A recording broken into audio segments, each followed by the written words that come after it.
third chapter on powers Vibhuti, 1. Holding the mind in a particular region object is concentration, dharana. 2. An unbroken flow of thought towards that object is meditation, dhyana. 3. That same meditation, when only the object shines forth, devoid of its own form, is samadhi absorption. 4. The combined practice of these three dharana, dhyana, and samadhi on the same object is samyama. 5. By mastery over that samyama, the light of wisdom consciousness dawns.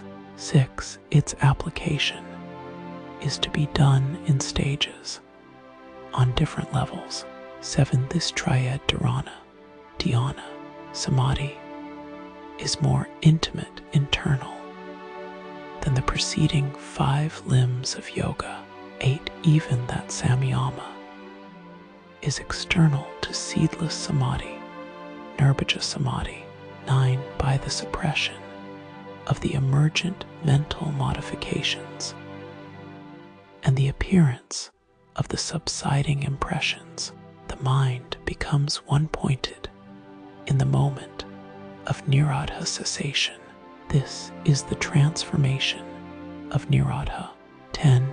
Its flow becomes tranquil through habit, the force of the impressions. 11. The rise of concentration and the disappearance of distractions is the samadhi transformation of the mind, characterized by one-pointedness. 12. Then again, the equal flow of the subsiding and rising thought waves is the one-pointedness transformation of the mind. 13. By this explanation, the transformations of dharma, essential nature, lakshana, distinguishing characteristic, and avastha, state in the elements, and the senses are also explained. 14. The substance dharmi is that which underlies the past, present, and yet to be manifested dharma's qualities. 15. The difference in the sequence of transformations is the cause of the difference in the results. 16. By performing samyama on the 3 transformations dharma, lakshana, avastha, knowledge of the past and the future arises. 17. The confusion arises from the superimposition of word, meaning, and idea upon each other. By performing samyama on their distinctness, knowledge of the sounds of all beings arises. 18. By direct perception of the latent impressions samskaras, knowledge of previous births arises. 19. By performing samyama on the signs in the body, knowledge of the minds of others arises.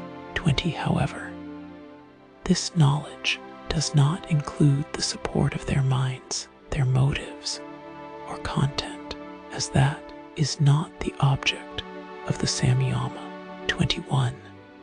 By performing samyama on the form of the body, its power of perception is suspended, and by the separation of the power of light sight from the eye, invisibility occurs. 22. Karma is of 2 kinds, dormant and active. By performing samyama on these, or by the indications of portents, knowledge of the time of death arises. 23.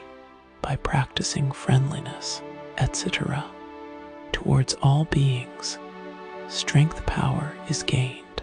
24. By performing samyama on the strength of elephants and others, similar strength comes. 25. By directing the light of higher sensory perception towards subtle, hidden, or distant objects, knowledge of them arises. 26. By performing Samyama on the sun, knowledge of the cosmic regions arises. 27. By performing Samyama on the moon, knowledge of the arrangement of the stars arises. 28. By performing Samyama on the pole star, knowledge of their movements arises. 29. By performing Samyama on the navel chakra, knowledge of the arrangement of the bodily organs arises. 30. By performing Samyama on the throat pit, cessation of hunger and thirst occurs. 31. By performing Samyama on the tortoise nerve at the base of the throat, steadiness is attained. 32. By performing Samyama on the light in the head crown chakra, vision of perfected beings arises. 33. Or all knowledge arises from intuition pratibha. 34. By performing Samyama on the heart, knowledge of the nature of the mind arises. 35. Experience arises from the non-discrimination between the sattva pure intellect and the purusha true self, which are extremely distinct due to the similarity of their reflections. By performing Samyama on the purusha, which is distinct from any motive of another, knowledge of the purusha arises. 36. From that Samyama on purusha arise intuitive hearing, touching, seeing, tasting, and smelling. 37. These powers are obstacles to samadhi, but perfections in the worldly state. 38. By loosening the bonds of the causes of bondage karmas, and by gaining knowledge of the path of the chitta mind stuff, the chitta can enter the body of another. 39. By mastery over the udana vayu, the upward moving life force, there is non-attachment to water, mud, thorns, etc., and the power to rise above them. 40. By mastery over the samana vayu, the balancing life force, there is blazing radiance. 41. By performing Samyama on the relationship between the ear and the akasha ether, divine hearing arises. 42. By performing Samyama on the relationship between the body and the akasha, and by achieving the lightness of cotton, the power to travel through space arises. 43. A mental modification that is outside the body, not imagined but real, is the great disembodied state, Mahavita. By Samyama on this, the covering of the light of consciousness is destroyed. 44. By performing Samyama on the gross and subtle forms, the inherent qualities, connectedness, and purposefulness of the elements, mastery over the elements arises. 45. From that mastery over the elements arise the powers of becoming as small as an atom, etc., bodily perfection, and non-obstruction by the elements. 46. Bodily perfection consists of beauty, gracefulness, strength, and adamantine hardness. 47. By performing Samyama on the power of perception, the true nature of the senses, egoism, connectedness, and purposefulness, mastery over the senses arises. 48. From that mastery over the senses arise swiftness of mind, the power of acting without the physical organs, and mastery over the pradhana primordial matter. 49. To one who has realized the distinction between sattva and purusha, there comes supremacy over all states and omniscience. 50.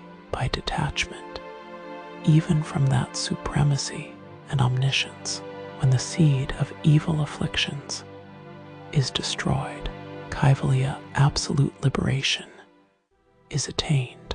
51. When invited by celestial beings, one should not feel pleasure or pride, for there is the possibility of renewed attachment to undesirable things. 52. By performing samyama on the moment and its sequence, there arises discriminative knowledge. 53. From that discriminative knowledge arises the ability to distinguish between two similar entities that cannot be distinguished by class, characteristic, or position in space and time. 54. The knowledge born of discrimination is liberating. It encompasses all objects, in all ways, at all times, and without succession. 55. Liberation, kaivalya, is attained when there is equality of purity between the sattva and the purusha. Thus ends the third chapter, called Vibhuti Pada, of the Yoga Sutras, composed by Patanjali. Thank you for watching. Please like and subscribe if you're enjoying the content.